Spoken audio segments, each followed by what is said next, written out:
Well, for Audjpy, I think it's bullish long term. So, but it's not the right time to buy yet. So if you're looking at the monthly chart, when you look at the monthly chart, we can clearly see that wave 3 is about to begin. This is the area of wave 2, and if I look at it, this is where wave 2 ends. This is the area of wave 2 end, where you see the green and the blue. So let's zoom in on this area here. Let's zoom in on this area here on the correction and see what's going on there. So obviously when we zoom in, we can clearly see that it's an A, a B, and C pattern, which is roughly complete here. This is on the weekly chart. C is complete. I think C is complete, but we just have to see. But it looks as if it's complete when you're looking at the weekly chart. Now let's zoom in on what is happening on this wave here, the B and the C, and see whether C is actually complete. So when you go to the daily chart, we have something that looks like this. This is basically the C, which has a 1, a 2, a 3, a 4, and then a 5 being here. Well, we might actually, 5 might still come down a bit. This is wave 5.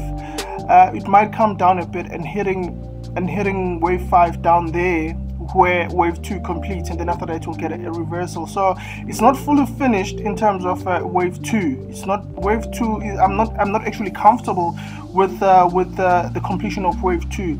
So for me to start looking for buys, we have to cross this upper trend line. That will actually confirm that wave 2 is complete. We're starting wave 3. So this is wave 4, and again if we zoom in there, we'll basically see this wave 4 trying to complete wave 5. So now let's look at the Ichimoku chart quickly. On the Ichimoku chart, it seems as if on the 4-hour chart, okay, it's bearish. When you're looking at it on the daily chart, it's bearish. On the 4-hour chart, it's still bearish. It's trading below the Kumo cloud.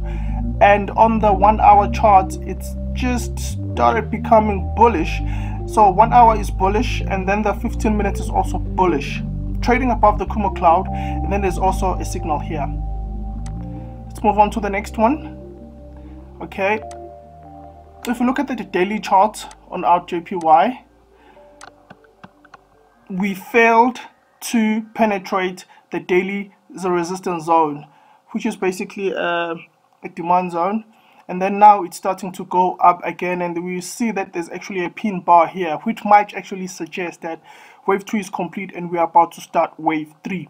But we are also approaching a daily resistance zone. So if we fail to penetrate a daily support zone, let's look at it on the 4-hour. So when you look at it on the 4-hour, it looks something like this. We also have a 4-hour resistance zone here, and this is our future support zone.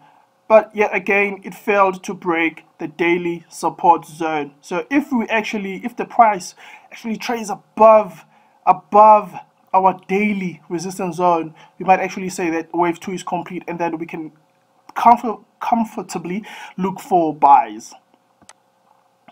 All right, guys, thank you.